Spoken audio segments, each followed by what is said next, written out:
Dieu bénisse nos vies, Dieu arrose nos vies. Soyez tous les bienvenus à Déclaration matinale.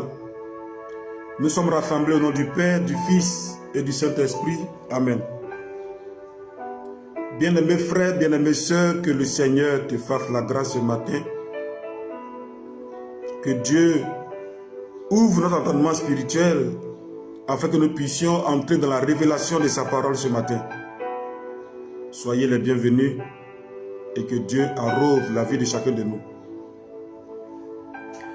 Alors, nous allons prendre l'évangile selon Saint Marc chapitre 14.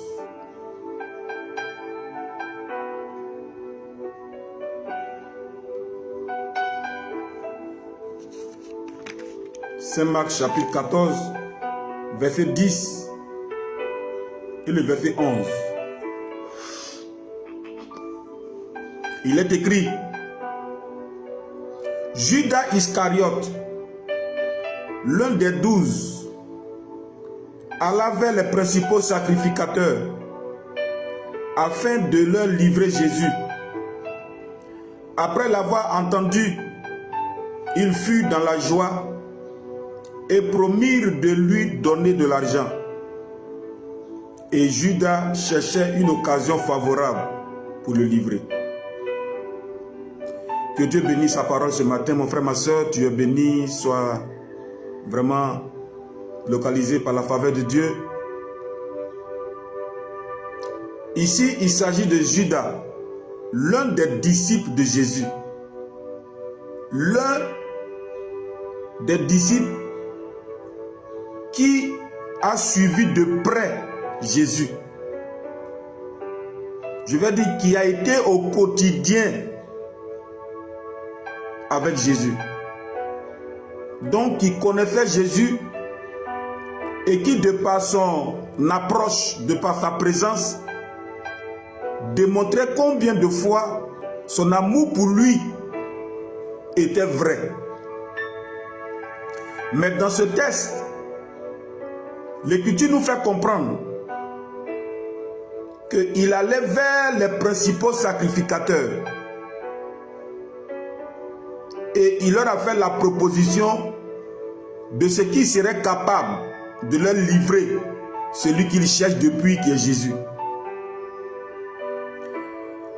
Et quand les principaux sacrificateurs ont entendu cette belle parole, cette belle promesse, ils étaient dans la joie. Leur cœur fut rempli de la joie. C'est là qu'ils venaient de se réaliser que Dieu aussi peut exaucer jusqu'à ce niveau. Et donc ils ont fait la promesse à Judas d'une forte somme d'argent.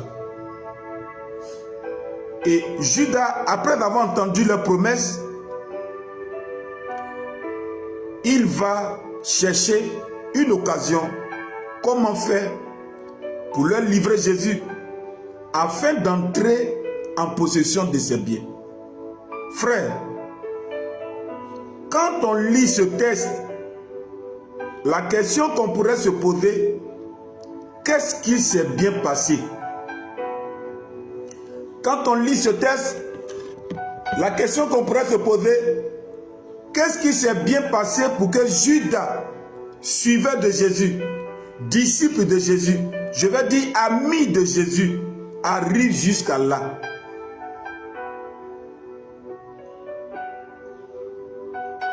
Frères et sœurs, ce texte-là en dit long. Qu'est-ce qui s'est passé pour que Judas vende, cherche à vendre? C'est pas livrer. Livrer, souvent, on peut livrer cadeau. Mais cherche à vendre Jésus, moyennant de l'argent. Qu'est-ce qui est bien passé? Et c'est là, ça nous permet de comprendre que tous ceux qui suivent Jésus, c'est nous tous, hein. Que tous ceux, ce n'est pas les autres qui ne sont pas là seulement, c'est nous tous qui sommes là, et puis ceux qui ne sont pas là. Tous ceux qui suivent Jésus, tous ceux qui prétendent être adorateurs de Jésus ne sont forcément pas vrais. Vous savez, quand le Seigneur, l'Écriture nous fait comprendre de la part du Seigneur, cherchez premièrement le royaume des cieux et le reste vous sera donné. En fait, c'est pour éviter ces trahisons. C'est pour éviter que sur le chemin, ton cœur ne soit point corrompu. C'est pourquoi très tôt Jésus dit, cherchez premièrement le royaume des cieux et le reste vous sera donné. Ça veut dire, dans la marche que tu auras sur le chemin de ta destinée, fais du fait de rechercher Dieu ta priorité. Autrement dit, fais tout pour que ton amour pour Dieu soit vrai, soit profond, soit solide, soit sérieux. Parce que Jésus sait que sur le chemin, ton cœur pourrait être corrompu. Si ton amour pour lui n'est pas solide, n'est pas vrai, ils vont détourner ton cœur de lui. Comment Satan réussit à corrompre facilement les cœurs?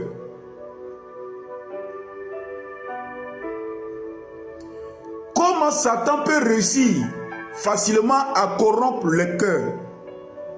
De sorte que sur le chemin, après avoir brandi du fait qu'on est chrétien, après avoir brandi du fait qu'on a engagé à la suite du Christ, après qu'on ait brandi que etc., moi ma vie c'est Jésus, rien ne peut me séparer, Jésus et moi c'est collé serré, après avoir dit tout ça, qu'est-ce qui peut nous amener à arriver au niveau où notre cœur pourrait être corrompu?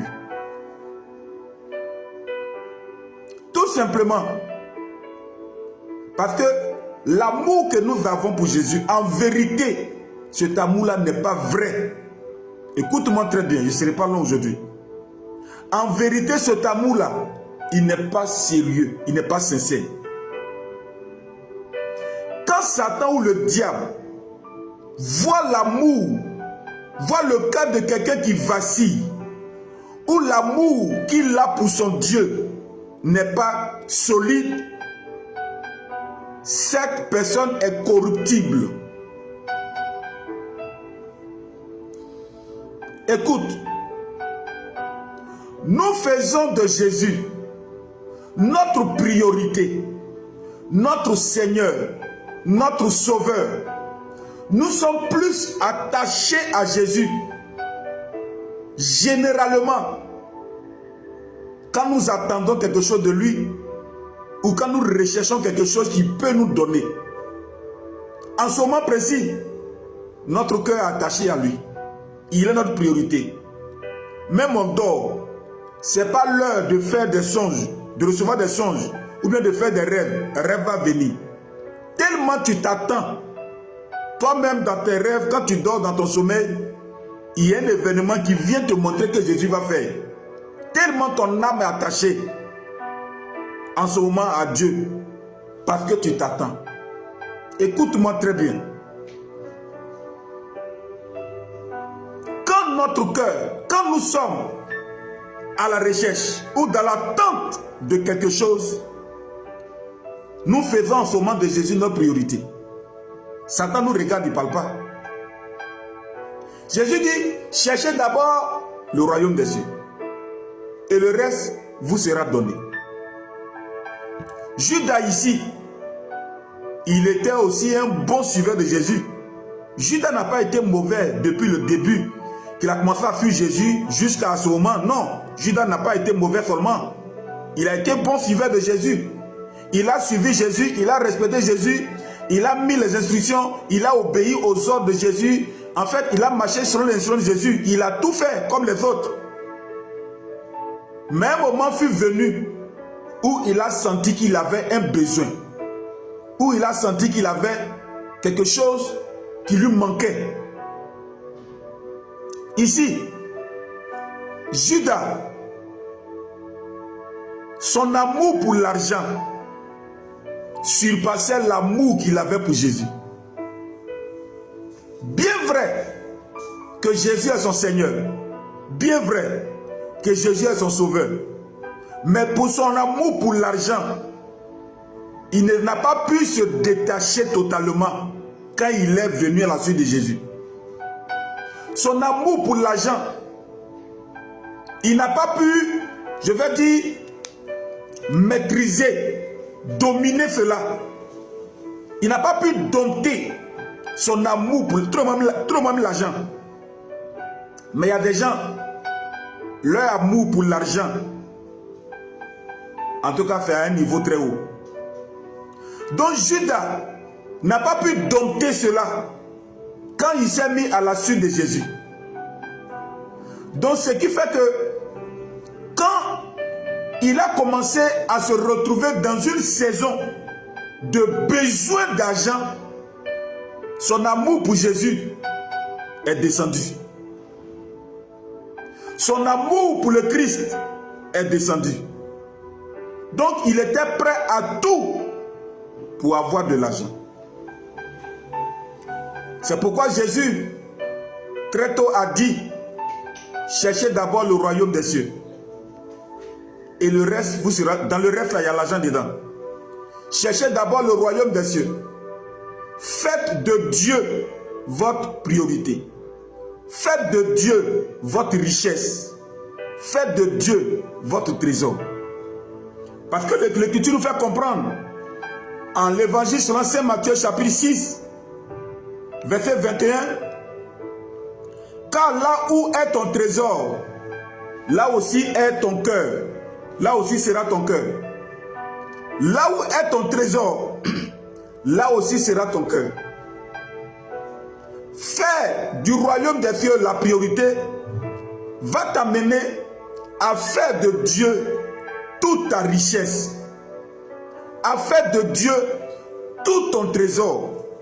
Si Dieu est vu comme ta richesse, comme ton tout ce dont tu as besoin, si Dieu est vu comme ton tout, comme ton trésor, comme ta richesse, ton cœur sera là-bas. Ton cœur sera attaché à Dieu. Ton cœur sera attaché à Dieu. Tant que Jésus n'est pas vu comme ton tout, comme tout ce dont tu as besoin sur cette terre, tant que Jésus n'est pas vu comme ton trésor, comme ta richesse, comme ton tout, ton cœur ne sera pas attaché à lui. Et si ton cœur n'est pas attaché à lui, ton amour pour lui ne fera pas un niveau considérable.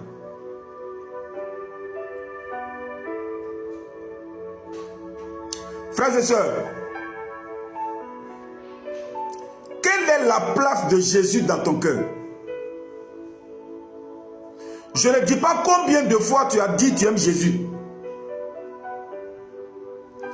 Quelle est la place de Jésus dans ton cœur?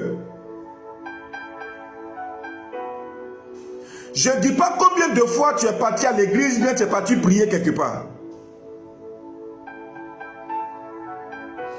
Quand nous sommes dans le besoin, nous nous attachons à Dieu dans l'espoir de recevoir.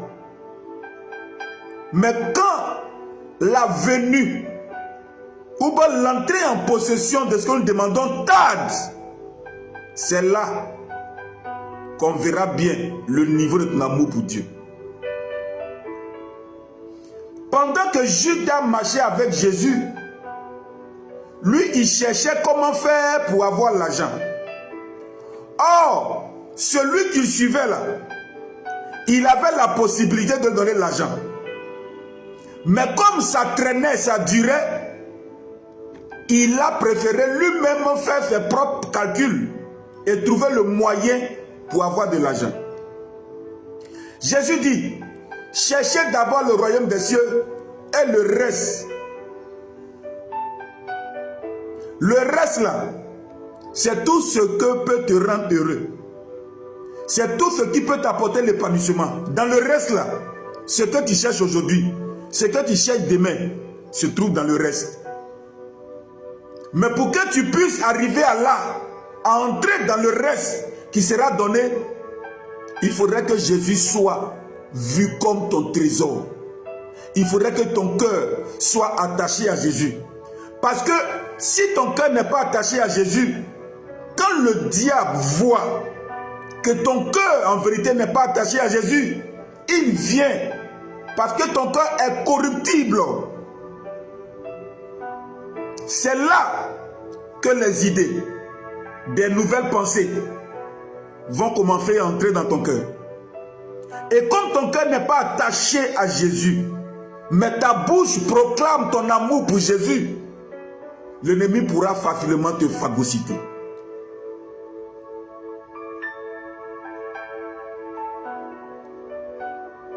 Sinon, Judas n'a pas été mauvais du début jusqu'à la fin. Mais sur le chemin, il y a un moment où l'ennemi viendra te visiter. Il y a un moment où de nouvelles et mauvaises idées vont te visiter. Il y a un moment où tu vas rencontrer certaines personnes. Ce n'est pas tout le temps qu'on rencontre de mauvaises personnes. Ce n'est pas tout le temps que Satan nous tente. Même si c'est lui le tentateur par excellence. Ce n'est pas tout le temps. Mais c'est à un moment. Judas était arrivé à un moment où son amour d'argent vraiment a pris de l'ascendance. Il n'a pas pu se contrôler. Il n'a pas pu dompter son amour pour l'argent. Malgré qu'il suivait Jésus, son amour pour l'argent dépassait, surpassait l'amour qu'il avait pour Jésus. Aujourd'hui, toi, tu es chrétien. Chaque dimanche, tu es à l'église. Les week-ends ou bien en semaine, tu es dans les groupes de prière. Quand il y a évangélisation veillée, tu vas. Mais il y a quelque chose que tu n'as pas dompté, à laquelle ton cœur est plus attaché. Actuellement, peut-être tu ne vois pas, tu ne considères pas, tu n'accordes pas d'importance, ou bien tu n'as pas encore repéré. Mais ça va te trahir sur le chemin. Ça va t'amener à trahir ton amour pour Christ. Ça va t'amener à trahir Jésus. Actuellement, tu ne vois pas. Il y a quelque chose à laquelle ton cœur est attaché. Pour Judas, au monde, à détecter, c'est l'argent. Pour toi, c'est quoi? Ça peut être aussi l'argent, mais ça peut être autre chose que l'argent. Ça peut être autre chose que l'argent. Regardez, chercher l'argent, chercher beaucoup d'argent, ce n'est pas un péché. Aimer l'argent, ce n'est pas un péché. C'est l'argent même on comprend pour construire là où on doit adorer Dieu. Chercher l'argent, chercher beaucoup d'argent, ce n'est pas un péché. Il y a des gens qui pensent que quand tu as trop d'argent, tu vas en enfer. C'est faux. Écoute-moi. Avoir trop d'argent ne veut pas dire que tu vas en enfer. Avoir beaucoup d'argent n'est pas un péché. Mais le péché arrive quand ton amour pour l'argent remplace ton amour pour Dieu. Le péché arrive quand ton amour pour l'argent prend la place de l'amour pour Dieu. Là on parle de péché. C'est là qu'on va parler d'idolâtrie. Parce que tu dois adorer Dieu seul. Tu dois adorer Dieu seul. Quand ton amour pour quelque chose prend la place de ton amour pour Dieu, on va parler d'argent. On va parler de péché plutôt. Pas de péché. Frères et sœurs, Judas, son amour pour de l'argent était vraiment fort. Toi, c'est quoi? Toi, c'est l'amour de quoi qui vraiment te crée des problèmes sur la main de ta destinée. Il y a des choses, il y a quelque chose que quand tu n'as pas encore eu, à cause de ça, tu peux arrêter de prier. Quand Judas n'a pas l'argent, il a quitté le groupe des 12 et puis s'est retrouvé seul vers les sacrificateurs. Donc à cause de son amour pour l'argent, il a quitté la communion, la fraternité et il s'est séparé. Il y a quelque chose pour laquelle tu cherches depuis. Mais quand cette chose-là te tape à l'esprit que tu ne l'as pas encore, à cause de cette chose, tu peux arrêter de prier pendant quelques jours. Tu peux arrêter de prier pendant quelques jours. Tu peux arrêter même d'aller à l'église pendant quelques dimanches. Tu le sais. Et quand l'ennemi voit ça, il dit, tiens, lui là, son cœur m'intéresse. Son cœur est corruptible. Frères et sœurs, la venue de Jésus, ce n'est pas pour te rendre riche. La venue de Jésus, ce n'est pas pour... Écoute-moi bien, je vais te délivrer. Peut-être ça va te faire mal. La venue de Jésus, ce n'est pas pour que tu sois guéri. La venue de Jésus, ce n'est pas pour que tu sois prospère. Écoute-moi. La venue de Jésus, c'est pour que tu obtiennes le salut. Maintenant, la guérison, la prospérité sont, ou bien est le moyen, mais sont les moyens que Dieu utilise pour te ramener à lui. Regarde, pourquoi je dis ça? Quand Jésus est venu, bon, avant que Jésus ne vienne, il y avait des scribes, des principaux sacrificateurs, il y avait des docteurs de la loi qui parlaient de Dieu. Il n'y avait pratiquement rien. Il n'y avait pas de signes concrets. Il n'y avait pas de miracles. Vous voyez? Mais quand Jésus est venu, pour gagner la foule, il manifestait. Les gens venaient à Jésus, pas parce qu'il est fils de Dieu. Hein. Les gens venaient à lui parce qu'il est vu comme un guérisseur. Les gens venaient à lui parce qu'il est comme un sauveur. En fait, les gens le voient en sauveur et non pas en Seigneur Jésus. Non. Les gens venaient à lui pas parce qu'il est fils de Dieu, mais les gens venaient à lui parce qu'il peut résoudre leurs problèmes. Donc Jésus se sert de ces signes-là pour gagner le peuple à Dieu. Donc les signes, les miracles, la prospérité, tout ce que Jésus fait, ou bien nous recevons au nom de Jésus, c'est des moyens pour nous attirer à lui, afin que, étant à lui, nos cœurs soient changés pour que nous puissions être à son Père. Maintenant, quand toi tu viens et que ton amour pour lui n'est pas aussi fort et que les problèmes demeurent, ce que tu attends de Jésus n'est pas encore arrivé, c'est là que Satan entre en jeu et détourne ton cœur. Il y a des gens qui sont venus à Jésus qui ont fait 5 ans sans avoir reçu ce pourquoi ils sont venus. Mais il y a des gens qui ont tenu jusqu'à aujourd'hui. C'est là où on voit aussi le niveau de l'amour de Jésus dans le cœur. Il y a des gens qui ont commencé à demander quelque chose à Jésus avant que toi-même tu sois converti. Hein? Avant que toi-même ton affaire de Dieu, tu prennes ça à cœur. Il y a des gens qui ont commencé. Pour eux-mêmes là, leur dossier n'est pas encore passé, mais ils sont là. Toi tu es arrivé, ça fait combien d'années? Mais c'est pour toi là qui fait bruit dans l'oreille de tout le monde. Ça nous permet de savoir le niveau de l'amour de Dieu dans ton cœur. Le niveau de l'amour de Dieu dans ton cœur. Si ton amour pour Dieu n'est pas enraciné, Satan va te corrompre. À cause de ce que tu n'as pas encore reçu, ce que Dieu t'a promis, ou ce que toi-même t'as demandé à Dieu, pour que tu saches que ton amour pour Dieu est en second plan, à cause de ce que tu attends qui n'est pas encore arrivé, tu vas arrêter de prier pendant des jours. Tu as trouvé que non, toi-même tu es épuisé, tu es fatigué, qu'on va se reposer un peu. C'est là que tu as trouvé les justificatifs. Fais très attention. Judas, c'est son nom qui est affiché. Sinon on est beaucoup. Judas, c'est son nom qui est dans la Bible. Comme le traite. Sinon on est beaucoup. Si tu vivais au moment où Judas était là, certainement il est là voir le nom de Judas et plutôt aussi ton nom. Mais comme toi c'est maintenant, tu es de cette génération et que la Bible a été déjà écrite, c'est pourquoi ton nom n'est pas dedans. Non, on est beaucoup. Les traites là, on est beaucoup. Nous allons poursuivre ça demain. Il y a une autre dimension, bien un autre niveau. Mais aujourd'hui, sur le chemin, les mauvaises idées viennent par moment. Ce n'est pas tout le temps. Judas n'a pas été mauvais du début qu'à la fin. C'est au moment où il a plus attendu peut-être que Dieu, Jésus. Parce que quand Jésus va avec eux dans des villages, dans voilà, dans les villages, les campements, certainement, on leur donne de la nourriture, tout, et lui, il voit que peut-être qu'il ne mange pas beaucoup. Bon, ça, c'est une parenthèse, ça, maintenant, c'est pour commenter. Et donc, lui aussi, il va chercher son propre argent. Mais lui, son argent, là, c'est pour vendre le monsieur, là. La trahison arrive quand l'amour que tu as pour celui qui est ton modèle, celui qui est ton supérieur, celui qui est ton autorité baisse. C'est parce que l'amour de Judas pour Jésus a baissé. C'est ce qui a permis à son amour pour l'argent de monter.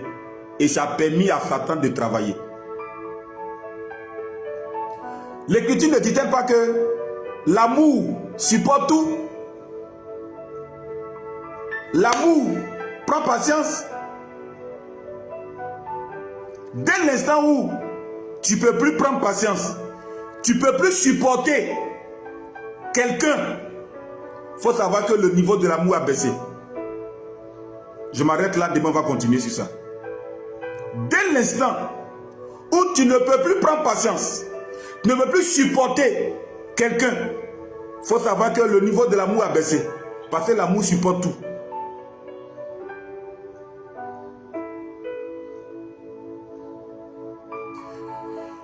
Dieu bénisse notre journée. Dieu bénisse notre journée. Demain, nous allons continuer. Je pense que Dieu va encore nous parler. Dieu va ouvrir notre esprit. Je prie que Dieu te bénisse pour ce premier rendez-vous. Et demain, le deuxième rendez-vous. Dieu bénisse la vie de Jocelyne Zokou, Anne Traoré, Estelle Bénédicte. Dieu bénisse la vie de Patricia Essé, Chantal Traoré, Félicité Apo, Marie-Paul Tin Sambou. Dieu bénisse la vie de Michel Kassi. Dieu bénisse la vie de Grâce, la vie de Madoni de Monaco. Dieu bénisse la vie de maman Anne-Marie Kwame. Dieu bénisse la vie de Henriette l'héritière, Billy Ange Christian, Céline la nouvelle. Que Dieu arrose vos vies. Rendez-vous demain à partir de 7 h. Dieu bénisse Berger Boller Pio, Dieu te bénisse abondamment. Dieu bénisse Johanna Sambou, Véronique Wakou, Billy Ange, Tapé Pélagie, Dieu te bénisse. Christine Boucher, Tine, tu es bénie. Clémence Sérémé ou Séréné, bon, voilà. C'est qu'est-ce que c'est Clémence? Clarisse Zongo, tu es bénie. Josiane Akissi, tu es bénie. Marie-Josée, épouse Élie, je crois. Dieu te bénisse. Judas, c'est son nom qui est affiché. Sinon, on est beaucoup. Que rien ne pousse ton amour pour Dieu à descendre. L'amour prend patience, l'amour supporte tout. Demain, on revient. Évidence Kofi, tu es béni. Clarisse Zongo, Flore, épouse Ayeba. Par Marie, notre mère, je vous salue Marie, pleine de grâce. Le Seigneur est avec vous. Vous êtes bénie en toutes les femmes. Et Jésus, le fruit de vos entrailles, est béni. Sainte Marie, Mère de Dieu, priez pour nous, pauvres pécheurs, maintenant à l'heure de notre mort. Amen. Au nom du Père, du Fils et du Saint-Esprit. Amen. Eugénie Léonouin, Pongo, bébé Bercy. Dieu nous bénisse. Très bonne journée. Que les anges de Dieu vous accompagnent. Que le sang de Jésus vous couvre durant cette journée. Et rendez-vous demain à 7 h GMT.